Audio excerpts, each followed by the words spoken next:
Right, what went on Kyrie during that 35-4 run you guys had there in the second? Bit of luck that they weren't making shots. But outside of that, I felt like we were making them play in the half court a little bit more than they anticipated. It's a great one-on-one individual team. I think they know that in that locker room. So we wanted to make it an emphasis tonight that they had to play through each other. And they're a new group, so we just wanted to take advantage of some of their mistakes in transition and make the game easier on ourselves and get out in transition and not necessarily call a bunch of plays, but just be in the right positions out there offensively to take advantage of their defensive mistakes. Did you guys take it personally when Coach T called you guys off?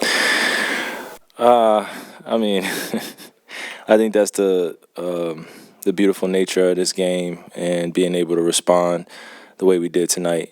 That's what it's about, is when it's not so much of a personal challenge, it's a team challenge, and we know we have to individually be ready to play our roles, but it's all a team game, and collectively we just knew in our hearts we had to be better. And I think we proved that tonight just in the 48 minutes that we were allowed to play out there. Was that the best offensive performance, or maybe even like the most connected in terms of passing and just the way that you guys flowed out there? We made shots, so it looked a little better than other games. But I felt like for the majority of our games this season, we've been moving the ball well and trusting each other. And a few of my shots went down today that were timely, and felt good to just have that rhythm stay the same throughout the rest of the game as we started in the first quarter when we were down by 3. And then after that, we went on a crazy run. So, yeah.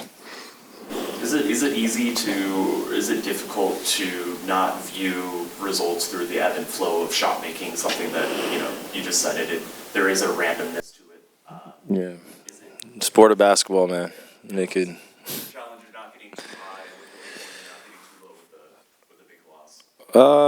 And just being realistic with where we are in the season. It's still early. It's nothing to truly slap ourselves on the back about or celebrate right now. We just got to be mature about it. We have a stretch coming up that's going to be somewhat difficult just mentally, and we know that we have to do the little things that we didn't do the other night against Toronto in order to make sure that this trip goes well. So we don't want to harp on the past, but we know we have to still continue to get better. So I think that's the beauty of this, is just knowing what we have in front of us. It's a challenge. And just going with what we know, and that's playing hard and being able to follow the game plan and be mature about how we go about walking through and going through team concepts and just talking through those things that could potentially come up in the game. In any way do you guys going into the game, do you think about the Inseason Tournament, because you can't get the Lakers with 2 losses? Yeah, no, you have no choice. To be honest with you, this is probably my lack of awareness showing right now, but even that shoot around, I didn't even know it was an in-season tournament game, just because I was so used to seeing the court be split in 3, and kind of the excitement. It was just, I didn't feel it this rising, but coming into game time tonight, it did feel like an in-season tournament game, and it meant something. And you can tell that the Clippers knew what was at stake. We knew what was at stake. It just felt good to get this win and put ourselves in better position to go to Houston, or when Houston comes here, and then also when we play in New Orleans. So I'm excited about those challenges, and I think that's probably what the NBA wants, is just us to be locked into what that tournament means for us personally and as a team, and then going out and executing. Luka is scoring just under 3 times as many catch-and-shoot points per game this season compared to last season. Mm-hmm. You mentioned that's an area he focused on in the offseason. What have you seen from him in that area so far? He's just seamlessly playing that role, just being able to catch and shoot, stop and transition. The pace is amazing when we can flatten the defense, and then he's trailing the play. He doesn't have to move as fast, and he just comes in right in rhythm, or I'm coming right in rhythm, and the ball finds the open shooter most possessions. So we just want to continue that flow. And when Luka's doing that in transition, I mean, we're tough to beat. When he gets those threes with, 16 on the shot clock, 17 on the shot clock, and it's a great possession because the defense is flattened, and we've done everything possible to be in the best positions. We've run to the corners. Our bigs are running to the rim.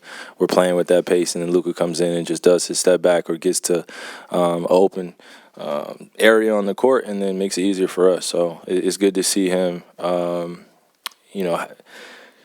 appreciate that work that he put in the summer in order to translate to now. We've heard J.K. and you guys talk since camp open, play fast, play fast, play fast. How are you guys going about making sure that happens? Like, what's the key to playing with the kind of pace you want? We pushed ourselves in training camp. I mean, we had a heck of a training camp, and we have practice tomorrow. So, huh? I love practice. Come on now, man. I need it. That's what makes people great. And seeing our hard work translate into wins early in the season, it goes to show you once you trust your head coach and your coaching staff, and some of those days when you don't want to come in, or the back-to-back days that we had practice and felt monotonous, it felt mundane, and we were tired mentally, but we knew that it was going to put us in position to where we are now, where pushing the pace on offense is not a hard ask. And being able to communicate that to everybody that's coming in the game is not hard either, because they know what type of level we want to get to. And I feel like we've gotten off to a good start, but there's still more levels that we can reach to throughout the season. We'll see. You've been on teams where there was a start type of player brought in mid-season. Last year you were moved mid-season. Mm-hmm. From your perspective, what are those guys going through right now? What's that process like? Bringing James in and trying to figure things out.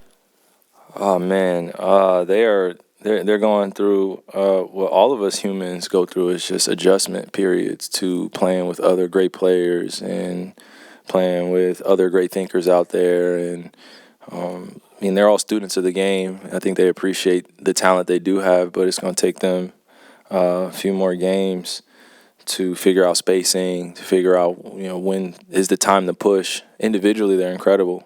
I think we can all echo that sentiment, but when you're playing a team game, it's only one basketball out there, and to find some offensive continuity takes time, and then to find that defensive identity, roles, it could be frustrating. And, out there, I didn't feel the frustration from them, but I can tell that there was just a where do I go type of emotion. And I'm sure we won't see that when we see them in LA as much, but right now they're just going through those ups and downs in the public forum where they are getting criticized for not winning games, even though they're as great as anyone in the league statistically and individually. So collectively, I know that they'll be better, but right now they're trying to find their way, which wish them well, but I'm glad they didn't figure it out tonight against us. We didn't want that. It could have been one of those games that they go on a crazy streak because they figure something out. So looking forward to seeing them again soon. One of those teams that just light them up every time you see them. Like Luka just light up the clip. I got some pretty good career averages against some teams. Yeah, that you feel confident against, and going in, you just know the head coach well. The team that's going to be on the floor, and they've had pretty much the same offensive defensive flow. Mm-hmm. You made 5 threes tonight. You're 8 of 16 in your last 2 games. Was there anything in particular that you adjusted in terms of your approach or anything of that nature? Just getting my right elbow pointed. I talked to my dad a few days ago, and he just always loves to remind me to keep my right elbow pointed. That's something that Kobe used to tell me as well, just as a reminder, and then just take my time. Get my feet underneath me. There were some times where I wasn't landing on balance, and it's little things that probably the common fan wouldn't see, but those that appreciate hoop culture and appreciate my game can see some of the nuances of where my rhythm was a little off. And sometimes it could be the guy hand just staying on the ball a little bit more, or floating left or floating right. Being a great shooter in this league is all about self-confidence, all about the work and the time that you put in. So I'm staying consistent there. And that's where I want to feel good, and just trusting that my teammates will continue to find me, and I'll knock down the shots when my time is called.